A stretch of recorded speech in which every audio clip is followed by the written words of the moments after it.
안녕하세요. 저는 30대 후반의 의사입니다.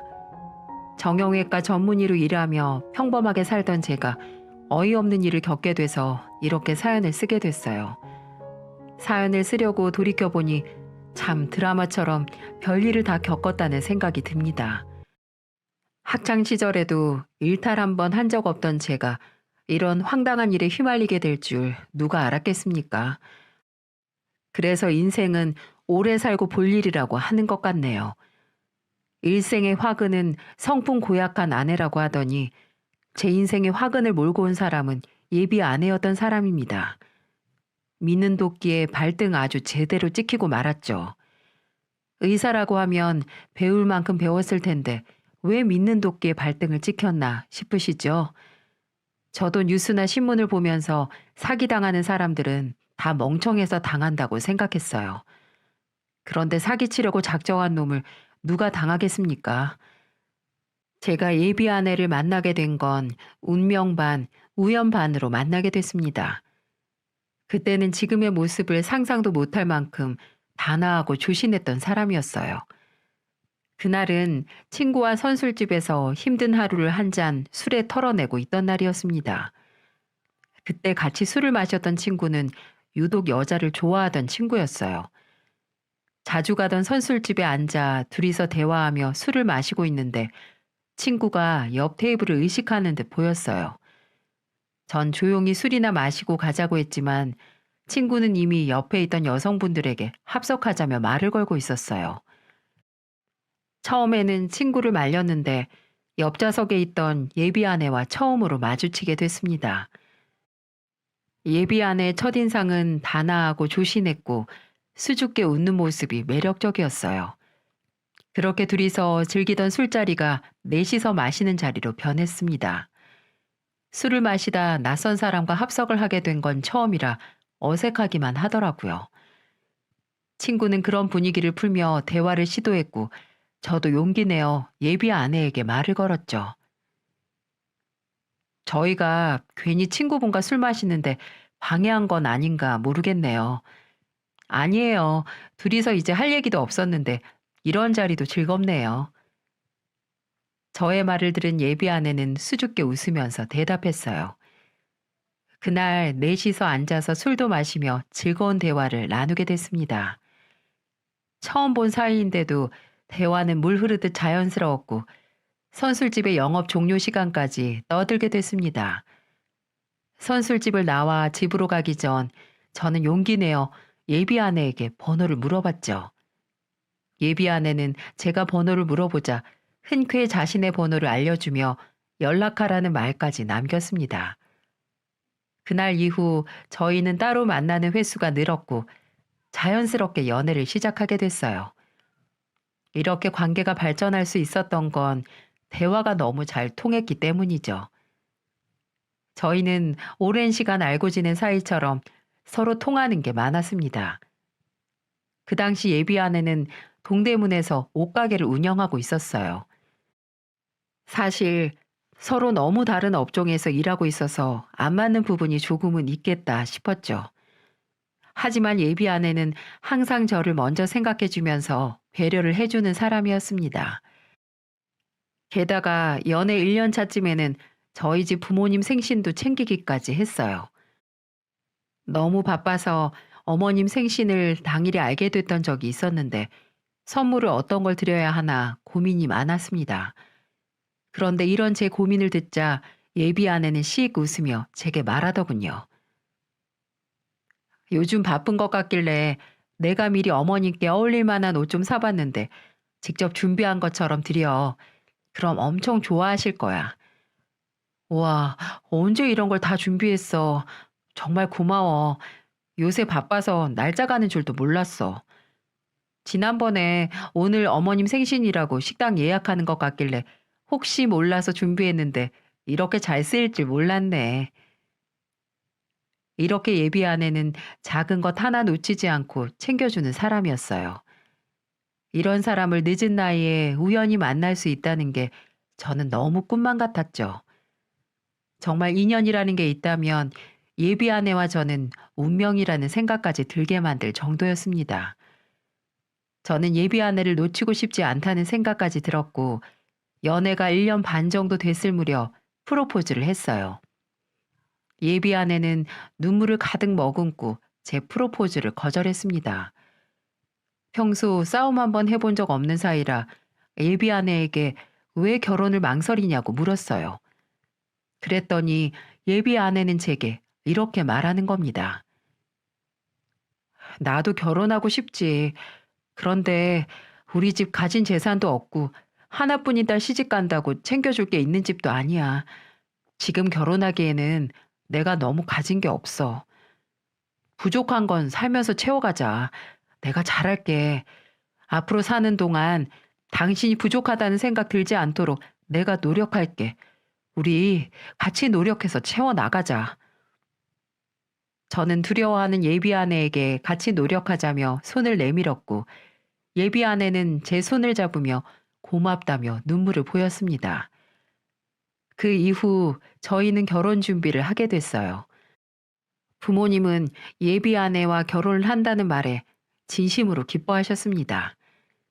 이렇게 부모님이 환영했던 이유는 연애하는 동안에도 예비 아내가 저희 부모님께 진심으로 잘했거든요.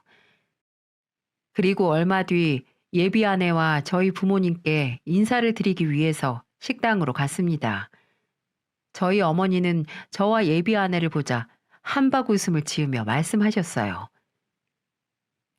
우리 예비 며느리 이렇게 보니까 더 곱네, 더 고와. 예비 아내는 저희 어머니의 칭찬에 수줍게 웃으며 감사하다고 인사를 드리며 자리에 앉았습니다. 저희 아버지도 화기애애한 분위기 속에 이런저런 질문을 하셨어요. 한창 분위기가 무르익었고 저희 아버지는 예비 아내를 보며 말했습니다.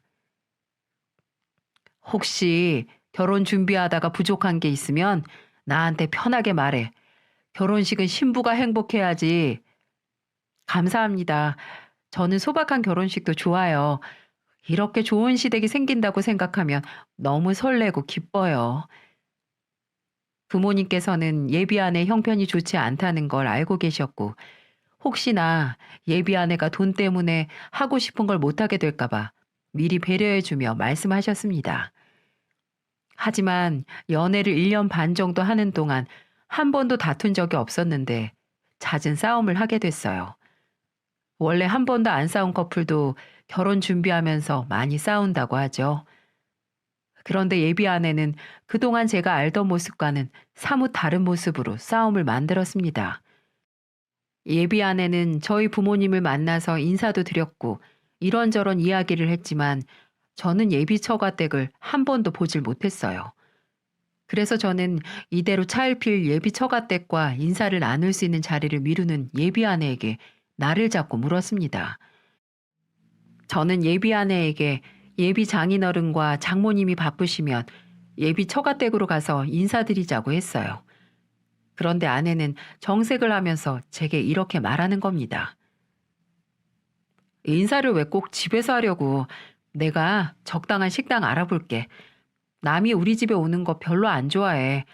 오래된 빌라라서 허름하고 볼품도 없고. 결혼할 사이인데 남이 어딨어. 그런 거 상관없으니까 집에서 짧게 인사만 드리자. 글쎄 싫다니까. 밖에서 인사드리면 못하는 것도 아니고 그냥 적당한 식당 알아봐서 예약해. 제 설득에도 예비 아내는 절대 안 된다며 정색을 하며 말하더군요. 아무리 집이 허름하다고 해도 평생 안 갈 것도 아니고 왕래하며 지내야 할 텐데 왜 저렇게 싫어하는지 이해할 수가 없었습니다. 결국 저는 예비 아내 집 근처에 있는 식당에서 예비 장인어른과 장모님을 뵐 수 있었어요. 곧 죽어도 싫다는데 억지로 집으로 갈 수도 없으니 깔끔한 식당을 예약할 수밖에 없었습니다. 그렇게 처음 뵙게 된 예비 장인어른과 장모님은 예비 아내와 닮은 얼굴이 아니었어요. 세상 모든 자식들이 부모와 쏙 빼닮은 건 아니니까 대수롭지 않게 넘겼습니다. 그런데 예비 장인어른과 장모님은 아내에 대해 모르는 게 많으신 것 같았어요. 대화를 하던 중 예비 아내가 운영하는 옷가게 이야기를 하게 됐는데 예비 장모님께서 이렇게 말했습니다. 우리 딸이 홍대에서 옷가게를 한다고 많이 바쁜 것 같더니 언제 이렇게 의사 사위를 데려왔어? 저는 예비 장모님의 말에 의아한 표정을 지었고 예비 아내는 당황한 목소리로 수습했어요. 엄마, 나 동대문에서 장사하잖아. 홍대는 예전에 하던 곳인데 헷갈렸구나. 아, 그렇지, 그랬지. 내가 이렇게 정신이 없다니까. 예비 장모님은 당황한 표정으로 예비 아내와 맞장구를 쳤고 저는 단순히 헷갈릴 수도 있겠지 이렇게 생각했어요. 그런데 정말 이상했던 건 이게 끝이 아니었습니다. 저는 어렵게 뵙게 된 예비 장인어른과 장모님께 상견례 날짜 언제가 편하겠냐며 말을 꺼냈는데 두 분 다 어리둥절한 표정으로 저를 바라보기만 하시는 거예요. 그때 예비 아내가 당황한 목소리로 말했습니다. 나중에 천천히 하자. 부모님이 워낙 바쁘셔서 나랑 다음에 얘기해. 사실 상견례 때부터 해야 됐는데 예비 아내는 이런저런 핑계로 상견례 날짜를 정확히 잡지 않았습니다.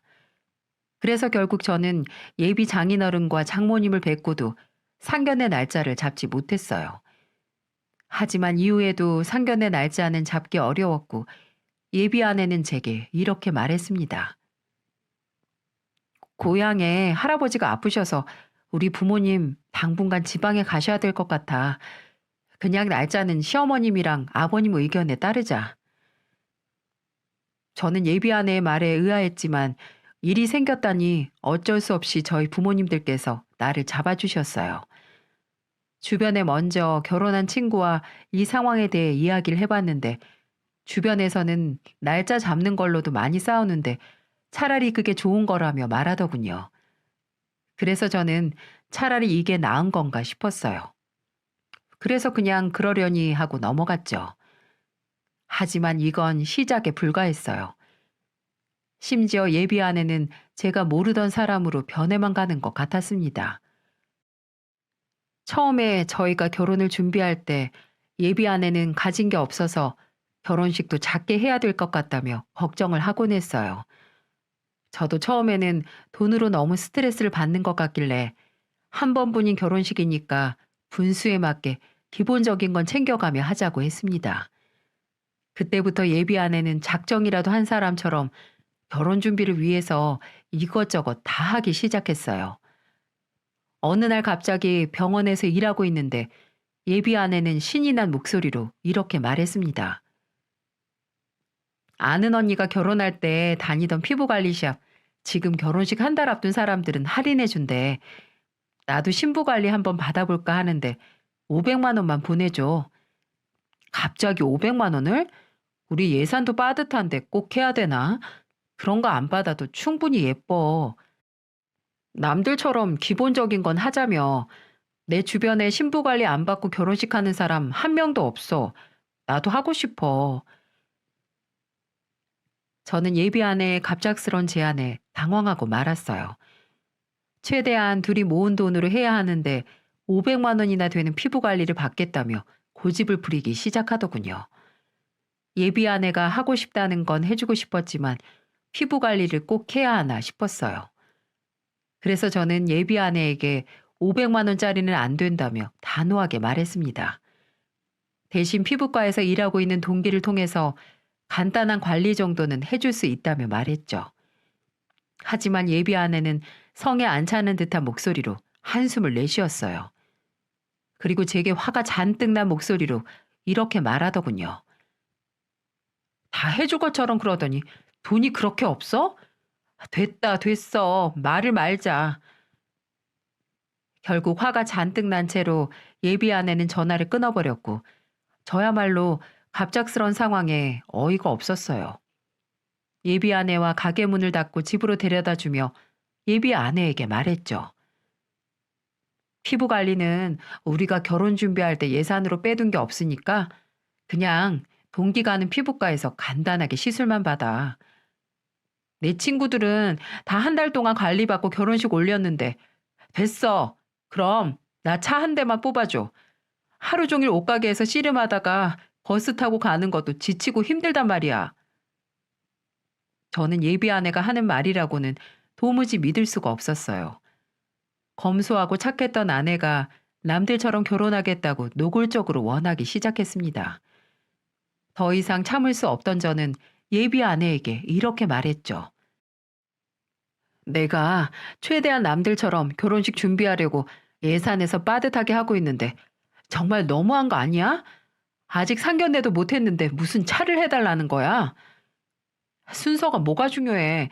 어차피 같이 살다 보면 차도 살 거 아니야. 미리 좀 사는 게 어때서? 설마 차 살 돈도 없어? 기가 막힐 노릇이었습니다. 결혼식 준비도 다 못했는데 살다 보면 차를 살 거 아니냐며 차를 사달라는 게 말이 된다고 생각하시나요? 저는 예비 아내에게 차는 나중에 생각하자고 말했고 예산으로 정해둔 금액 외에는 절대 안 쓰겠다며 말했습니다. 그런데 예비 아내의 만행은 저것에서 멈추질 않았어요. 일하던 중 아버지께 전화가 왔길래 받아보니 황당한 소리를 저에게 늘어놓으셨어요. 예비 아내는 저희 아버지에게 전화해서 이렇게 말했다고 하더군요. 며느리 사랑은 시아버지가 주신다는데 저 차 좀 사주세요. 어차피 결혼하고 애 키우려면 여자도 차가 꼭 필요하더라고요. 그리고 아는 친구도 결혼할 때 차 정도는 받았다는데 저도 자랑하고 싶어요, 아버님. 아버지는 갑작스러운 예비 아내 요구에 나중에 임신하면 이야기하자며 애둘러 말하고는 전화를 끊었다고 하셨어요. 너무 창피하고 죄송스러워서 아버지께 사과를 드렸고 제가 예비 아내와 상의하겠다며 말씀드려야만 했었죠. 그리고 그날 저녁 예비 아내를 만나서 이렇게 말했습니다. 장인어른이랑 장모님 상견례 언제 가능하시대? 날짜를 정해줘야 우리 집도 상의를 해보지. 상견례가 뭐가 그렇게 급하다고. 내가 날짜 잡아서 말해줄게. 상견례가 안 급해? 어른들 모셔서 이야기를 해야지. 그럼 상견례는 안 급한데 차는 급한 거야? 우리 아버지한테 대체 무슨 소리를 한 거야? 내가 안 된다고 했잖아. 예비 아내는 제 말에 놀랐는지 자기는 미리 준비하는 게 좋을 것 같아서 이야기한 거라며 말하더군요. 이게 말이 된다고 생각하시나요? 저는 예비 아내에게 이렇게 말했어요. 앞으로 결혼 준비할 때 예산에 없는 건 아예 생각도 하지 마. 당신도 처음에는 소박하게 한다며. 누가 몰라? 하다 보니까 욕심이 나는 걸 어떡해. 나보고 잘 살게 해주겠다며. 같이 노력하자는 거지. 누가 이렇게 뜯어가라고 했어? 나한테 돈 맡겨둔 거 아니잖아. 적당히 우리 수준껏 좀 하자. 예비 아내 심정도 이해는 갔지만 그냥 두면 점점 더 큰 걸 요구할 것 같아서 단호하게 말했습니다. 하지만 제가 이렇게 말한다고 예비 아내가 순순히 받아들였을까요? 제가 단호하게 말한 날 이후부터 예비 아내의 태도는 180도 달라졌어요. 갑자기 같이 점심을 먹자며 병원에 온다길래 지난번 일이 미안해서 온다고 생각했습니다. 그런데 사람이 돈에 미치면 답도 없다고 하죠. 제가 보기에 그 당시 예비 아내는 돈에 환장한 사람 같았어요. 하지만 예비 아내는 제 예상과는 전혀 다른 목적으로 온 것 같더라고요. 진료를 마치고 부랴부랴 나왔는데 예비 아내가 같이 일하는 간호사와 서로를 노려보고 서 있는 게 보였어요. 너무 놀라서 달려갔는데 예비 아내는 간호사를 향해서 이런 소리를 하더군요.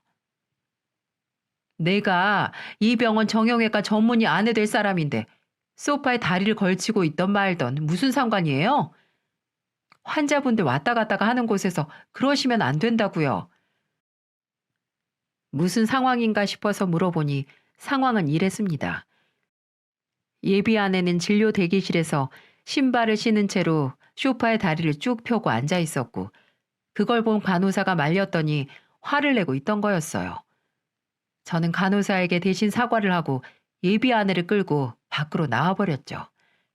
지금처럼 말 같지도 않은 상황이 도무지 이해할 수가 없었어요. 평소에 같이 식당을 가도 종업원에게도 한없이 친절했던 사람이라 눈으로 보고도 정말 믿을 수가 없었죠. 게다가 제가 일하는 직장에서 난동을 부렸다는 게 더 화가 났어요. 그래서 예비 아내에게 단호하게 말했습니다.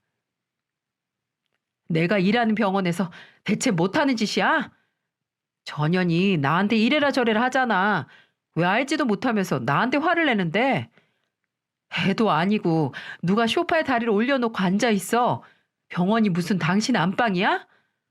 지금 나 당신보다 직업도 안 좋고 집구석에 돈도 없다고 무시하는 거지? 안 그러고서야 이 상황에 간호사 편을 들 수 있어? 제가 단호하게 말했는데도 예비 아내는 저보다 더 어이없는 얼굴로 말하더군요. 예비 아내는 끝까지 자기가 뭘 잘못했냐며 악을 썼고 저는 두 번 다시 병원 근처도 오지 말라며 으름장을 놨습니다. 결혼 준비하면서 이런 일로 싸우는 신혼부부가 또 있을까요? 보통은 상견례를 하고서 날짜 잡는 일이나 결혼식에 관련된 일로 싸우는 걸로 알고 있는데 저는 예비 아내와 항상 결혼과는 다른 문제로 싸우고 있었습니다. 이때만 해도 이 정도는 맞춰가는 건가 싶었어요. 그러던 어느 날이었습니다. 예비 아내가 저희 어머니와 둘이서 저녁을 먹기로 했다며 신이 나 있는 거예요.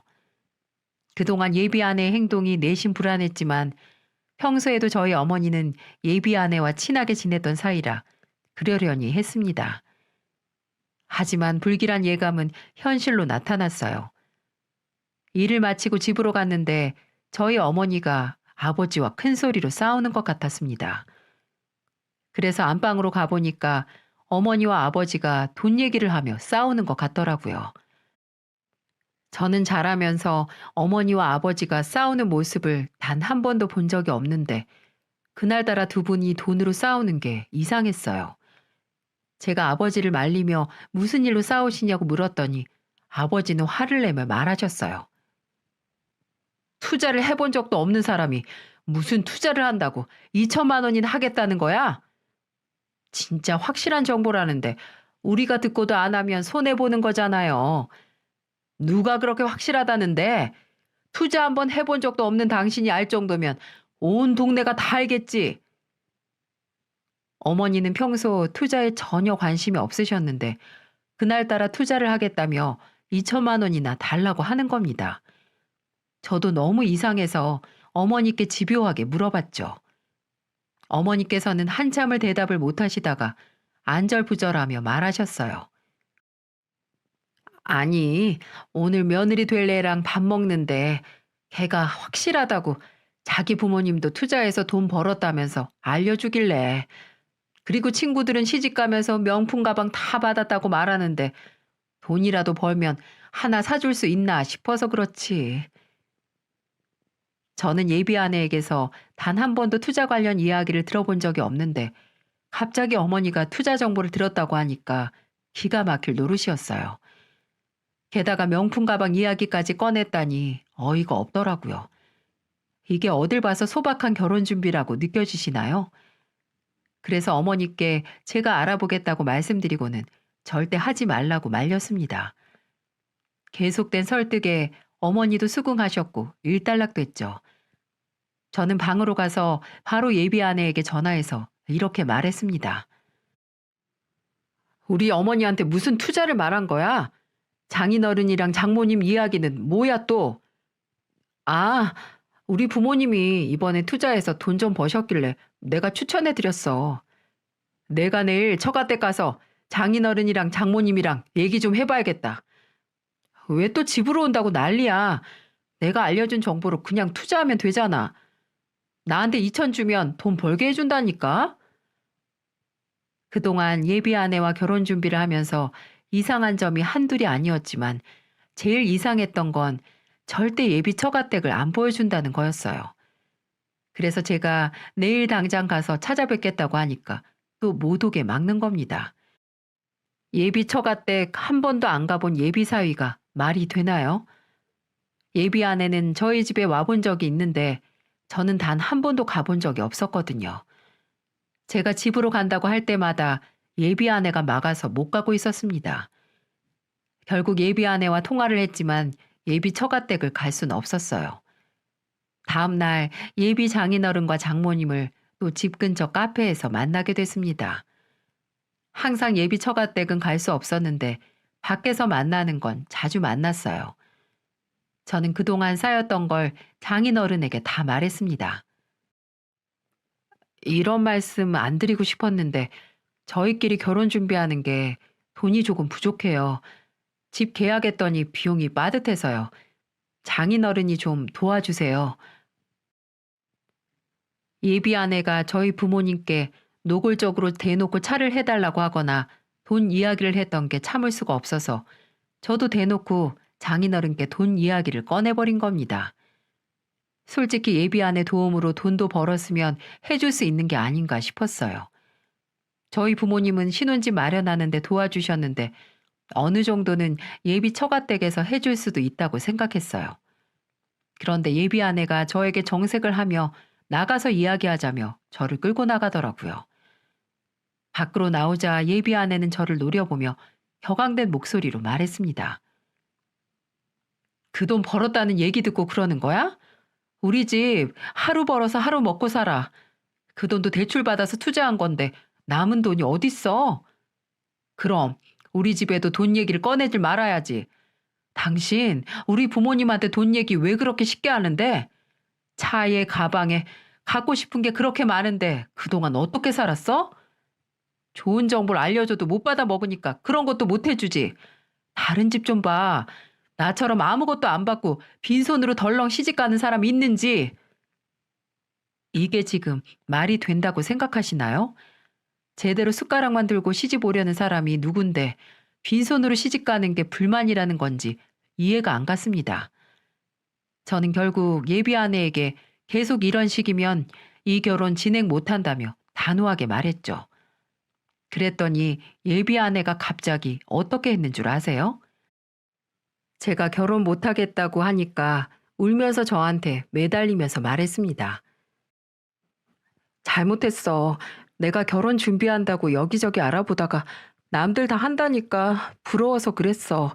한 번만 봐줘, 제발. 길바닥에서 울면서 매달리는 예비 아내를 보자 마음이 복잡했어요. 하지만 다시는 안 그러겠다며 우는 예비 아내를 보니 결혼 준비하다 보면 모든 부부가 이렇게까지 싸우는 건가 의문도 들었습니다. 결국 예비 아내와 저는 정해둔 예산 외에는 아무것도 안 하기로 합의를 했어요. 저는 예비 아내와 다시 카페로 들어가서 예비 장인어른과 장모님께 저희들끼리 모은 돈으로 하겠다며 말씀드리고 일단락됐습니다. 그런데 대뜸 장모님이 제게 이런 말을 하시는 거예요. 그 투자는 안 하려고? 진짜 확실한 건데. 투자 제대로 해본 적도 없고 우선 결혼식만 끝나면 제가 알아보고 할게요. 자꾸만 투자처 이야기를 하는데 별로 하고 싶지도 않았고 관심도 없어서 나중에 하겠다며 둘러댔습니다. 이날 이후로 저는 예비 아내와 싸울 일이 없을 줄 알았어요. 그러다 결혼식이 안 끝났는데 싸움이 끝날 수가 있었겠나요? 결혼식 날짜가 다가오는데 신혼여행으로 예약했던 게 문제없이 출발 가능한 건가 확인차 전화를 하게 됐습니다. 그런데 잘 예약됐을 거라고 생각했던 기대와 달리 예약된 여행 내역이 없다는 답변을 듣게 됐어요. 저는 너무 놀라서 몇 번이나 확인해 달라고 했지만 결과는 예약된 내역이 없다는 거였어요. 예전에 예비 아내가 예약하겠다면서 300만 원을 받아갔었는데 어떻게 된 건지 예비 아내를 바로 찾아갔습니다. 더 이상 돈으로 싸우고 싶지 않았는데 예비 아내에게 확인해야만 했으니까요. 화가 잔뜩 난 저를 보더니 예비 아내는 신혼여행 이야기를 꺼내자 당황한 목소리로 말하더군요. 그게 우리 아빠가 운전하다 접촉사고를 냈는데 수리비를 물어줄 돈이 없어서 금방 준다고 해서 빌려줬는데 아빠도 요즘 일이 안 풀려서 돈이 없는데 어떡해. 그럼 나랑 상의를 했어야지. 우리 아직 결혼 전이어도 부부잖아. 어떻게 나랑 상의 한마디도 없이 내가 확인하다가 알게 만들어? 미안해. 당신이 돈 얘기하면 민감하게 반응하니까 입이 안 떨어졌어. 예비 아내는 미안하다며 사과를 하는데 정말 속이 터져버리는 줄 알았습니다. 부부는 경제 공동체 아닌가요? 어떻게 돈 문제를 이렇게 마음대로 할 수 있나 이해를 할 수 없었어요. 저는 예비 아내에게 이렇게 말했습니다. 신혼 여행이 문제가 아니고 당신이 날 속였다는 게 화가 나는 거야. 그래서 미안하다고. 근데 당신도 아파트 명의 당신 앞으로만 했잖아. 이게 무슨 황당한 소린가 싶었어요. 아파트를 제가 모아둔 돈에 저희 집에서 보태준 돈으로 얻었는데 당연히 제 명의가 맞는 거 아닌가요? 예비 아내는 갑자기 아파트 명의를 들먹이며 저에게 다짜고짜 화를 내는 겁니다. 이 답답한 상황에 저도 말도 안 되는 소리 하지 말라며 화를 냈어요. 그리고 예비 아내에게 이렇게 말했습니다. 신혼여행 가고 싶으면 장인어른이 돈 갚는 날 가. 당신이 이렇게 만든 일이니까 당신이 수습하기 전에는 절대 신혼여행 없어. 그리고 공동명의 하고 싶으면 당신도 돈 마련해 와. 그냥 돈이 없다고 해. 난 분명히 결혼 전에 돈 없다고 했어. 당신이 알아서 하겠다며. 저는 예비 아내에게 으름장을 놓으며 말했고 예비 아내는 비꼬면서 말하더군요. 더 이상 예비 아내와 대화가 통하지 않아서 저는 자리를 피해버렸습니다. 솔직히 여러분은 하나뿐인 딸 신혼여행 비용까지 빌려가는 부모에 대해서 어떻게 생각하시나요? 아무리 살림이 어렵다고 하지만 저는 도무지 이해할 수 없었습니다. 점점 결혼식 날짜가 다가올수록 마음은 불안해지고 제 머리는 복잡해졌어요. 그런데 이런 제 생각을 더욱 복잡하게 만드는 일이 터지고 말았습니다.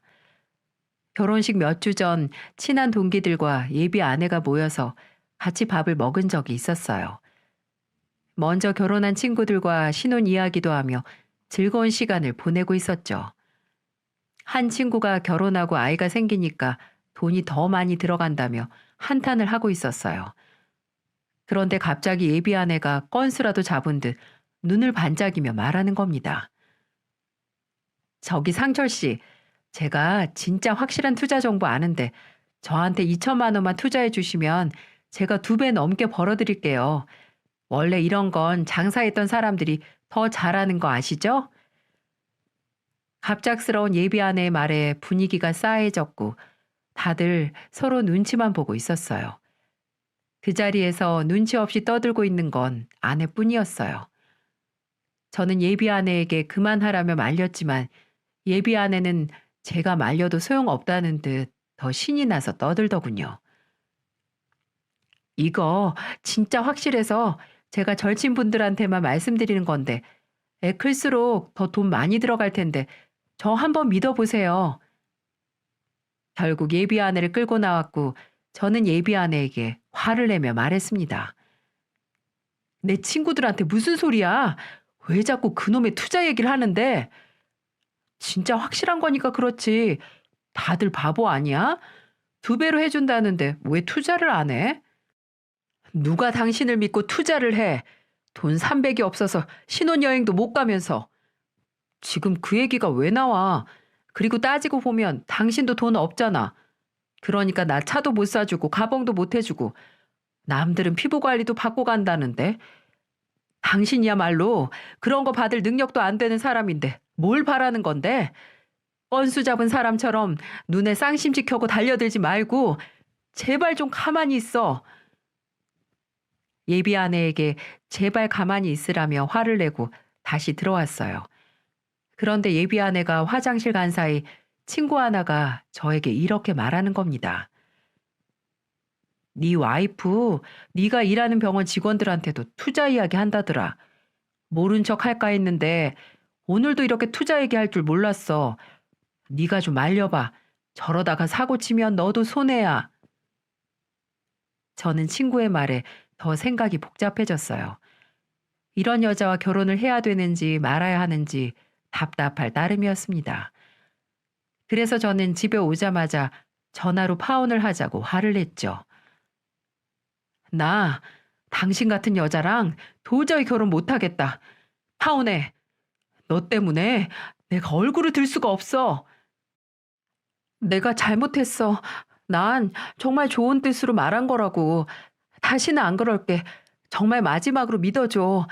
나 당신 없으면 이 세상에 살아갈 이유가 없어. 부탁이야. 전 결국 예비 아내의 구구절절한 외침에 마지막으로 한 번만 더 기회를 주기로 했습니다. 하지만 그냥은 용서해주지 않았어요. 다음날 만나서 각서를 쓰게 했죠. 다시는 그렇게 하지 못하도록 안전장치를 만들어 놓기로 한 거였습니다. 1. 가족들과 지인들에게 다시는 투자 권유하지 않을 것. 2. 모든 경제권은 남편인 내가 관리할 것. 3. 친정의 허락 없이 돈 보내지 말 것. 4. 한 번이라도 부부간의 신뢰를 깨는 일을 할 경우 이유 불문하고 남편의 말에 따를 것. 이렇게 각서에 도장까지 받았습니다. 정말 마지막으로 믿어보기로 한 거죠.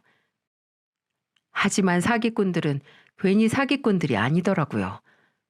결혼식 당일 기뻐야 될 날이었는데도 괜히 심란하더군요. 그런데 예상치 못한 일이 제 결혼식에서 벌어지고 말았습니다.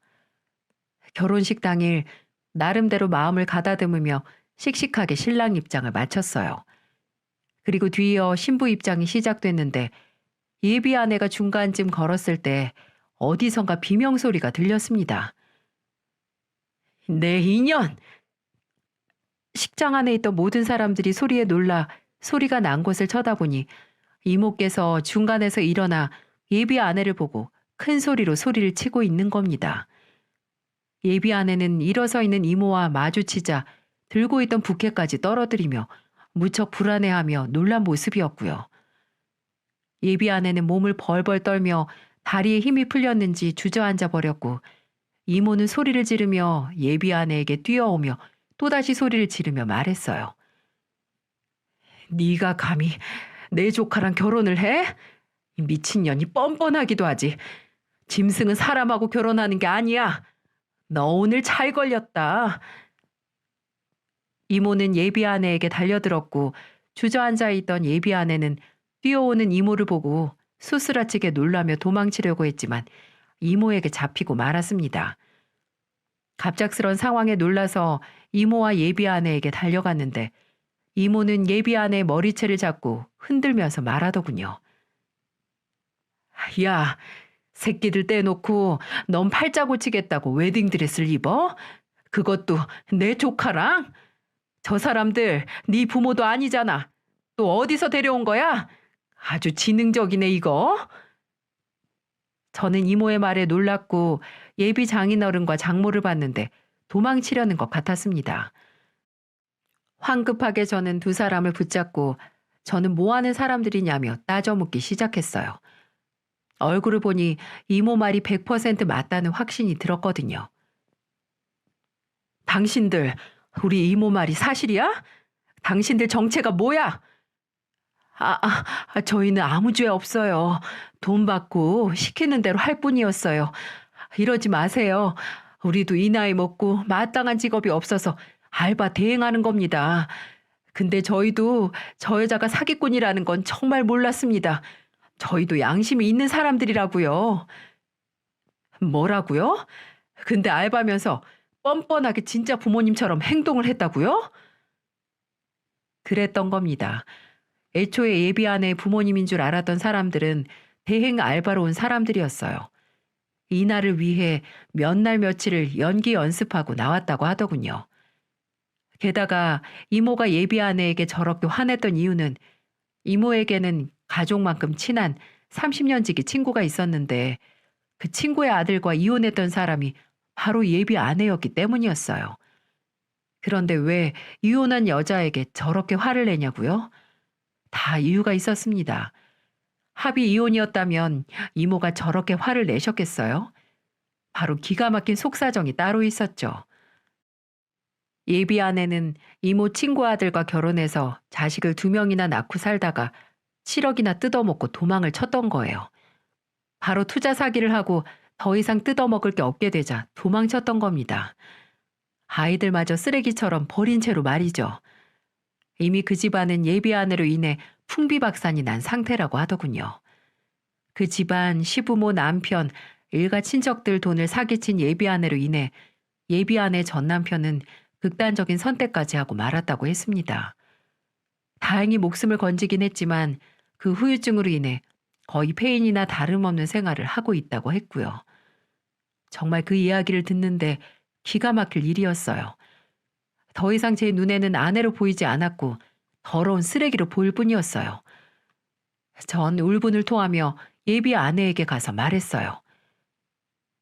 너 뭐 하는 년이야? 너 대체 어?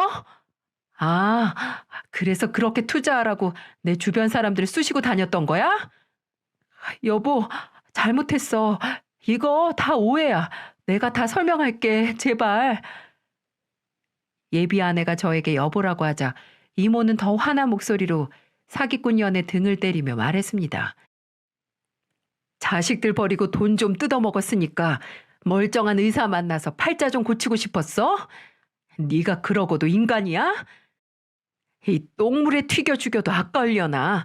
그 돈 다 어디다 썼어? 다 뱉어내. 아줌마, 이거 좀 놓고 말해요. 이거 폭행이에요, 폭행. 그래, 폭행? 같이 경찰서 가서 어디 잘잘못 제대로 가려보자. 결국 예비 아내는 신고를 받고 출동한 경찰한테 붙들려서 경찰서로 연행되고 말았어요. 저는 어안이 벙벙했고 그동안 의심스럽던 게 다 사기였구나 생각이 드니까 소름이 돋았습니다. 결혼식장에 있던 저는 경찰서로 끌려간 그 여자에게 이렇게 말했어요. 그래서 내가 처가 때 좀 가자고 하면 그렇게 정색을 했구나. 아예 네 부모가 아니었으니까 집도 있을 리가 없었겠지. 내가 정말 속이려고 했던 게 아니라 나 정말 당신 사랑했어. 말 같지도 않은 소리 하지 마. 그렇게 돈 타령을 하더니 아주 돈에 미쳐 살아라. 그제야 그동안 왜 그렇게 투자 이야기를 하면서 어머니와 친구들 그리고 저희 병원 직원들에게까지 집착하듯이 말을 했는지 이해가 가더라고요. 저는 사기꾼에게 평생 그렇게 살라는 말을 하고 나와버렸습니다. 살면서 경찰서를 이런 식으로 오게 될 줄은 정말 몰랐어요. 게다가 혐오양척감이라고 생각했던 여자가 사기꾼이었을 거라고 누가 상상이나 했겠습니까?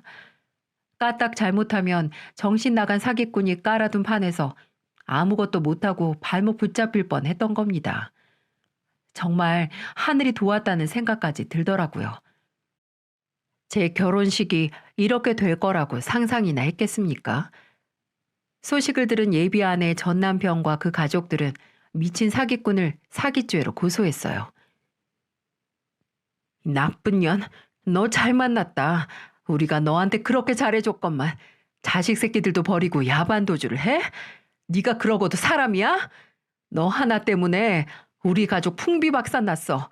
어떻게 책임질 건데? 아이, 돈 갚으면 되잖아요. 당신들이 이자 많이 준다고 하니까 투자했으면서 이제 와서 왜 난리예요? 별꼴이야 정말. 뭐야? 너 같은 년은 도저히 안 되겠다.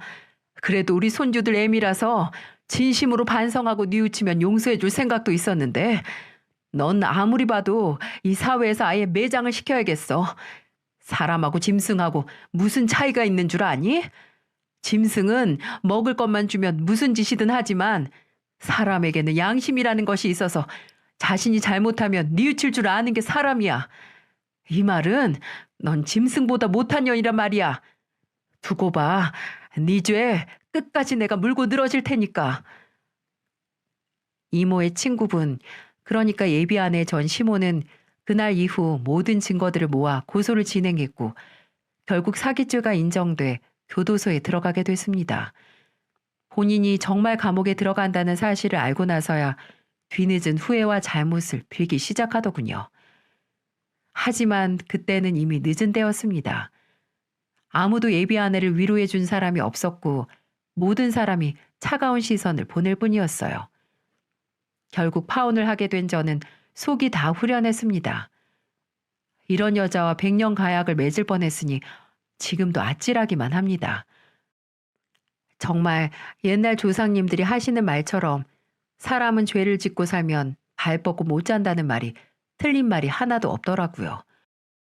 지금 전 예비 아내는 교도소 안에서 반성하며 살고 있을까요? 제게 조금이라도 미안한 마음을 갖고 있을까요? 아니면 빨리 출소해서 또 다른 남자에게 접근해서 사기칠 계획을 하고 있을까요? 정말 알 수 없는 노릇입니다. 하마터면 인생이 나락으로 떨어질 뻔했던 제 사연은 여기까지입니다. 정말 저희 이모만 아니었다면 제 인생이 어떻게 됐을지 아찔하기만 하네요. 제 인생을 구제해준 이모야말로 제 귀인이 아닌가 싶습니다. 그래서 앞으로 어렵고 힘들 때 한 번은 도와드릴 생각이에요. 이모에게도 언제든 힘들면 말해달라고 말씀을 드렸고요. 부디 제 이야기를 다 들으셨다면 돌다리도 두드려보고 건넌다는 심정으로 모든 걸 알아보고 준비하시길 바랍니다. 평생을 함께할 동반자고 서로에게 떳떳해야 나중에 자식에게도 당당하지 않을까요? 부디 모든 신혼부부들이 행복하시길 바랍니다. 지금까지 제 사연 들어주셔서 감사합니다. 건강하고 하루하루 여러분들의 가정에 축복만 가득하시길 바랍니다.